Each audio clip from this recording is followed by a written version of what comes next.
Muito bom dia a todos. Meu nome é Salomão Ismael Filho, eu sou professor de Direito Constitucional da nossa FIC, não é? Atualmente ensino a disciplina de Constitucional 2, no terceiro período, manhã e noite. Espero que todos estejam bem nesse momento de pandemia, de isolamento social, mas que, se Deus quiser, nós vamos superar esse momento, não é? E vencer essa grande adversidade, mas que eu vejo que, acima de tudo, é um momento de reflexão, da gente rever nossa própria conduta interior e sair desse estado de pandemia melhor do que quando entramos. Não é um desafio para a gente, mas que a gente tome isso como uma grande oportunidade que a vida está nos dando. Bem, quais as consequências, né? A gente pode dizer assim, dessa pandemia para a minha área de trabalho? Veja, eu sou da área jurídica, sou promotor de justiça do Ministério Público de Pernambuco, e atuo numa promotoria de crimes contra criança e adolescente. Bem, no primeiro momento eu queria abordar o seguinte com vocês. Na minha promotoria, a principal tipo de crime, infelizmente, que envolve crianças e adolescentes, ainda são os crimes contra a dignidade sexual do infante. É o estupro de vulnerável, é o abuso sexual. Bem, infelizmente, a gente teve uma preocupação já desde logo, que infelizmente eu digo, com o aumento da pandemia, esse tipo de agressão pudesse aumentar, ou seja, com o isolamento social, com as pessoas mais dentro das suas casas. Por quê? Porque quando se trata de abuso sexual de criança e adolescente, muitas vezes o principal agressor ele está dentro da própria casa das pessoas. É um tio, é um padrasto, é um parente próximo, é um vizinho, é um amigo íntimo da família. É uma criminalidade silenciosa, é uma criminalidade, como eu disse, onde o agressor muitas vezes não é uma pessoa, um monstro da rua, é uma pessoa conhecida e muitas vezes de uma reputação ilibada. Então a gente tem que ter muito cuidado com isso. E até porque o agressor, quando ele pratica o abuso sexual na criança ou adolescente, principalmente criança, ele usa de táticas de ameaça. Ele consegue amedrontar a criança dizendo: olha, não conta isso para o seu pai ou sua mãe não, porque senão eu vou fazer alguma coisa com ele, porque senão ele vai, eu vou dizer que foi você que quis e você vai ficar de castigo, vai apanhar. Então imaginem, principalmente um infante, uma criança de 5, 6, 7 anos e às vezes até menos, lidando com a complexidade do sexo, que não está preparada ainda para isso, e ainda mais sendo ameaçada por uma pessoa que deveria lhe passar confiança, por uma pessoa que ele deveria passar tranquilidade. Então a gente procurou fazer algumas mídias para divulgar nas redes sociais. Eu divulguei até no meu Instagram, não é? Aí, claro, a instituição do Ministério Público, quem preparou foi a instituição, foi uma sugestão nossa, mas a instituição preparou. E a gente divulgou aí nas redes sociais, no site, houve matéria nesse sentido. Eu cheguei até a dar entrevista também à imprensa, para tentar alertar a população, ou seja, você pai, você mãe, fique alerta. Se você notar uma mudança de comportamento no seu filho, na sua filha, que ele está com um comportamento erotizado, sexualizado, não apropriado para a idade, se está com expressões ou gestos, se ele está muito calado, se ele está muito arredio, se ele está evitando ter contato com determinada pessoa e ele não diz porquê, fique atento, procure investigar e saber o que é que de fato está acontecendo. O abuso sexual é algo muito grave. O nosso código, o legislador, quando trata, por exemplo, do crime de estupro de vulnerável, a pena é gravíssima, a pena é de 8 a 15 anos. O estupro de vulnerável não acontece somente se houver, por exemplo, muitas vezes as pessoas, os leigos, e é compreensível, têm uma visão até assim limitada disso, acha que só existe o estupro se houver, por exemplo, uma conjunção carnal. Não. O mero toque em alguma parte íntima da vítima com fim sexualizado já caracteriza o estupro de vulnerável. E a lei diz, inclusive, e a jurisprudência dos tribunais superiores, o Supremo, o STJ, confirma isso, que quando se trata de menor de 14 anos, essa violência ela é presumida. Né? Não precisa, basta ver, pode até dizer, mas ele foi porque quis, mas se for um menor de 14 anos, sem a experiência devida, diante de um adulto, essa violência ela é presumida. Não precisa ter havido, ter forçado nada. Só o fato de ir, ter ludibriado, enganado aquele infantil, aquele infante, já justifica a responsabilização no âmbito penal. Então, cuidado com isso. Bem, quais outras consequências na minha área? Veja, a gente teve desde logo com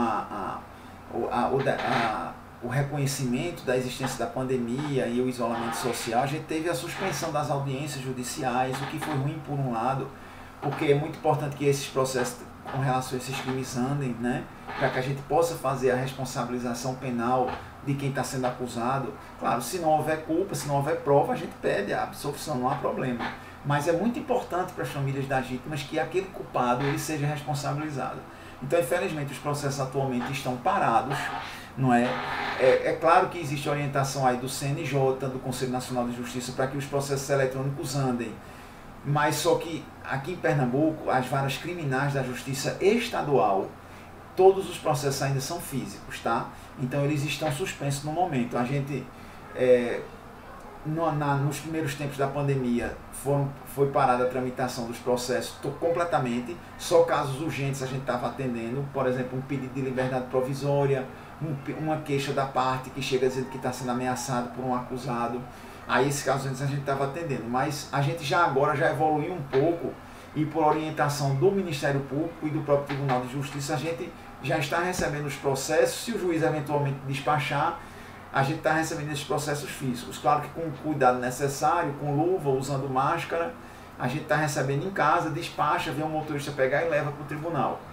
Mas efetivamente ainda não foram marcadas audiências, né, na área do processo criminal contra criança e adolescente. Já houve audiência virtual, mas aí foi quando o próprio adolescente, é o chamado adolescente infrator, quando o próprio adolescente está sendo acusado de ter praticado um ato infracional.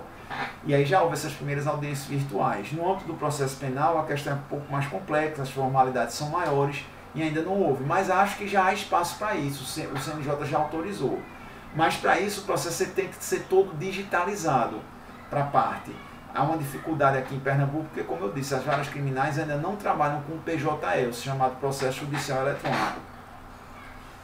Bem, então, assim, no âmbito dos atos, vocês perguntam, mas está havendo atendimento? No Judiciário está havendo, tem um servidor de plantão para atender, no Ministério Público também. Os casos mais assim urgentes e graves, o servidor toma por termo, repassa para o promotor de justiça. E aí a gente já tem o nosso processo administrativo dentro do Ministério Público, ele já é eletrônico. Então a gente já faz esse atendimento. E também até casos não urgentes a gente tem feito também, tem procurado dar seguimento no âmbito do processo eletrônico, tá? No âmbito judicial eles têm um atendimento, tem um servidor lá de plantão para casos urgentes. Bem, então é isso, nós estamos efetivamente nessa luta contra a pandemia. Já há algumas situações, como eu já disse, que tem havido já um atendimento eletrônico. O CNJ ele já autorizou que os processos que sejam 100% eletrônicos, eles recomecem sua tramitação a partir do mês de maio. Os processos físicos ainda não podem voltar à tramitação, é o que a gente vai ter que trabalhar, como fazer uma audiência presencial, não é, com todo esse risco de pandemia, numa sala pequena, numa sala fechada. Até mesmo quando diminuírem os casos, o vírus vai continuar circulando. Então, como é que isso vai ser administrado? São reflexões, são indagações que a gente vai ter que enfrentá-las. Será que não é o caso de você já desde logo, pelo menos por algum tempo, de fato, implementar a audiência judicial, né, que funciona bem? Só tem uma diferença que o Tribunal de Justiça de Pernambuco ele não adota o Google Meet. Ele adota um outro software, mas que dizem também que está funcionando bem. Não é? Então são indagações que nós vamos ter que fazer em breve período, porque os processos estão se acumulando, estão parados, né, os processos físicos, e em algum momento isso vai ter que ser definido, né? Como é que a gente vai fazer para voltar a tramitar, ou seja, voltar a andar esses processos judiciais a bem aí de uma justiça séria e que possa se pronunciar, dar uma resposta para as partes envolvidas nessa relação processual.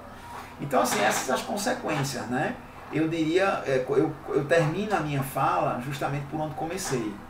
As instituições elas precisam tomar isso como uma oportunidade de crescimento, uma oportunidade de aumentar o diálogo, aumentar a possibilidade de você construir soluções e soluções mais fáceis, mais ágeis para as partes. Eu acho que é um momento, inclusive, de você abraçar de vez a era do processo digital, a era da audiência digital, de você poder ouvir um réu sem necessariamente ter que deslocá-lo de onde ele se encontra, ouvir uma testemunha com a mesma lógica. Então é o momento de a gente efetivamente enfrentar isso e sair até fortalecido, sair com um processo mais ágil, um processo que possa efetivamente fazer justiça, né, com uma prova justa e dar uma resposta para todas as partes da relação processual.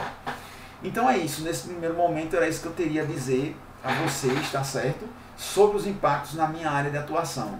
Continuemos, né, com esperança de que tudo isso vai passar, mas acima de tudo, esperança, como dizia Paulo Coelho, né? Paulo Freire. A gente tem que ter uma esperança, não é do verbo esperar, ficar esperando sem fazer nada, mas é a esperança do verbo esperançar, ou seja, trabalhar para que a esperança efetivamente aconteça. Muito obrigado pela atenção, um bom dia a todos e um excelente congresso virtual.